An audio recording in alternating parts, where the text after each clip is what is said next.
Hey guys, Shadowz here, welcome back to another Gear 6 video. Today we're going to be discussing the Locust Horde surviving the ending of the war, and how the Locust enemies are returning in Gear 6. The Locust Horde were a race of subterranean creatures that created a civilization deep underground within the Hollow, forming the capital Nexus, with the city being established as the center and source of the entire Locust species. Home to the royal palace where Queen Mira and the Locust Council resided, Ukon's laboratory where the Locust geneticists created some of the Locust deadliest monsters, and the Temple of the Trinity where the Cantus protected their Riftworm-based religion. During the early years of the Pendulum Wars, when the Coalition of Ordered Governments and the Union of Independent Republics were fighting for power, control, and most importantly, emotion, the COG discovered early on into the 79-year war that emotion miners and their families began to suffer from deadly health side effects, with most specifically a fatal lung disease condition known as rust lung. The COG wanting to capitalize on emotion mining, giving the opportunity to gain power on the global stage and avoid causing any possible economic or political ramifications to the war efforts itself. If the public did learn about an emotion sickness causing health issues, Chairman Monroe commissioned the New Hope Research Facility with renowned geneticist Dr. Niall Sampson, transferred from the island of Azura and placed as its director, responsible for being in charge of sheltering the children of the emotion miners infected with rust lung in a classified secret operation while the Pendulum Wars raged on. What began as a mission to find a cure for rust lung quickly descended into humanity's biggest mistake, as Niles learned after injecting pure refined emotion into the sick children, witnessing point mutations, that cross-species genetic experimentation between the children and the indigenous creatures of the Hollow would not only be a breakthrough for a possible cure, but an opportunity to evolve humanity into a perfect superior species. With combining emotion, the sick children with rust lung, and the DNA from the Hollow creatures, Niles created these chimeras, which were aggressive and distempered in nature, genetically unstable and sterile, being called the Sires, except for Patient Zero, a child named Ukon, who became increasingly intelligent, gaining the ability of accelerated healing and a controlled state of mutation that convinced Niles that his work was progressing towards the possibility of genetically engineering enhanced super soldiers that the COG could use to end the Pendulum Wars.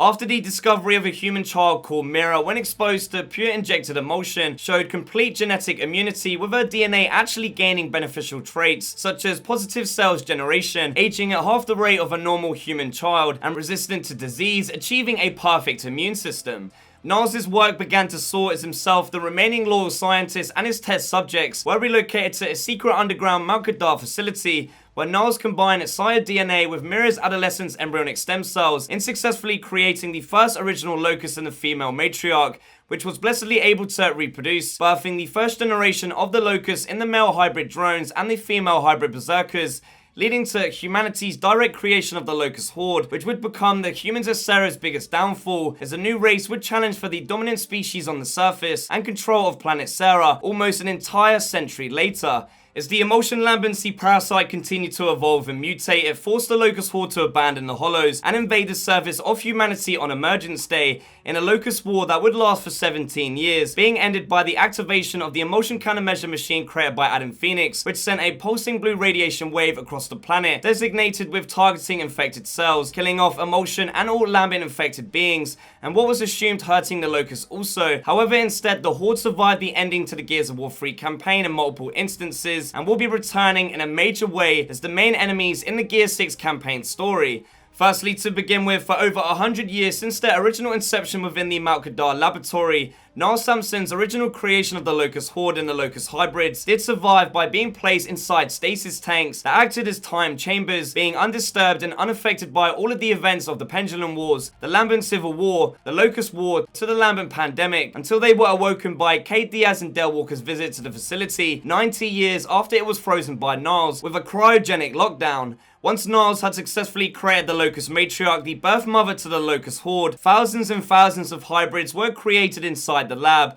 with a young Mira sketchbook also indicating that Locust wretches were a creation of Niles inside the facility also, suggesting that other Locust creatures could still be located in other areas of the lab, surviving the Locust War in its entirety and awaiting to be awoken or freed by the new Swarm Queen. Next up, when creating the Locust Horde, Niles purposely crafted their DNA genetics by designing them to be able to withstand generational conflict, so that they may withdraw, they may hibernate, but that the Locust will always find a way to return. During the aftermath of the emotion countermeasure machine being activated to end the Locust War, instead of the device killing off all of the Locusts, it simply triggered a genetic evolution that Niles designed within them, where their cell's defensive mechanism was engaged by the radiation, causing their bodies to erupt crystallized emulsion to form a chrysalis shell that proved to be completely indestructible, as the Locusts would undergo a forced evolution inside their emulsion crystal-based cocoons to their new swarmified form. As Locust burial sites were changing into swarm hives over 25 years of peace, only several are known to have become active so far in the story itself, across Gears of War 4, Gears of War Ascendance, Gears 5, Gears of War Bloodlines, and Gears 5 Highbusters, with Marcus Phoenix confirming that there were potentially hundreds of Locust burial sites across the planet, meaning that a majority of the Locust creatures have yet to re-emerge and return to continue their fight against humanity.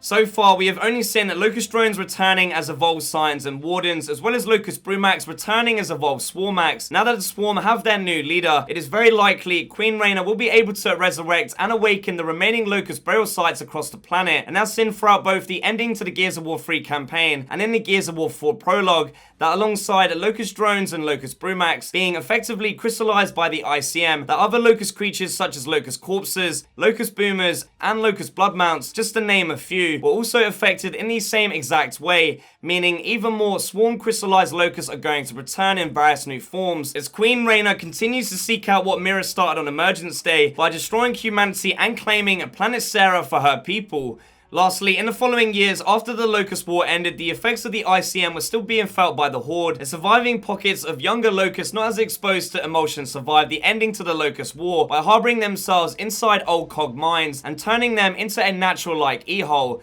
The Locust survivors were alive but dying slowly from poisoning caused by the ICM weapon, with their bodies being covered in these glowing light sores, similar to those seen on the Swarmacs after their re-emergence from Locust burial sites decades later. With Marcus Phoenix and Delta Squad discovering and engaging several of these surviving Locust drones, they came across a Ceridin industry secret camp that set a proof of concept of a small controlled settlement that included a village, a lab, and most importantly Locust survivors that were being controlled by humans, using them as lethal guard dogs. These Locusts were fitted with control boxes mounted on both sides of their head, allowing for human control, including the Locust being super loyal and able to take orders by responding to human verbal commands. Inside the lab, the scientists revealed to Marcus and Delta Squad that they had discovered Locust survivors within the cog mine, where they were able to nurse the grubs, including a Locust Boomer, back to full health and kept them inside glass tubes, as the scientists experimented on the Locust survivors for research purposes only to discover new data on determining the guaranteed extinction of the Locust Horde themselves.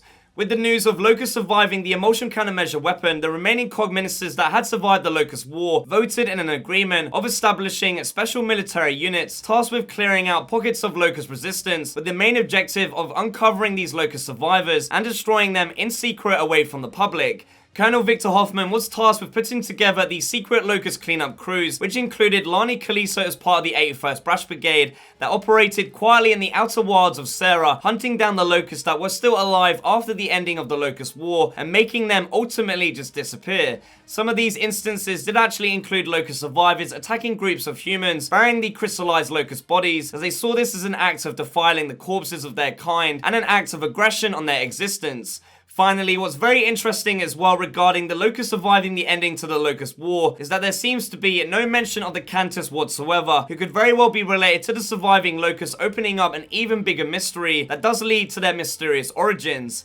Seeing as how the Locust survived both the Locust War and the emulsion countermeasure weapon in multiple ways, including the first generation of the Locust Horde kept in stasis inside the Mount Kadar lab underground, evolved Locusts both returning and yet to return in new crystallized forms as part of the swarm, and there being younger, less exposed Locust survivors alive on the surface with the status of the Cantus being unknown. It is all leading to the possibility that the Locust Horde are returning in a major way, becoming the main enemies once again in Gear 6, as war returns to Sera, with the fate of both of these species being intertwined forever by the events that will occur in the future of the Swarm War. Please make sure to leave me a comment down below telling me what you think. Do you think the Locusts will be returning as the main enemies in Gear 6? And what that means for the future of the Gears of War story? So there you have it guys, full details on the Locusts surviving the ending to the Gears of War 3 campaign, and how the Locusts will be returning as the main enemies and more in Gear 6. Leave a like on the video if you guys enjoyed it, subscribe. Thank you guys for watching, and as always, I shall see you in the next one.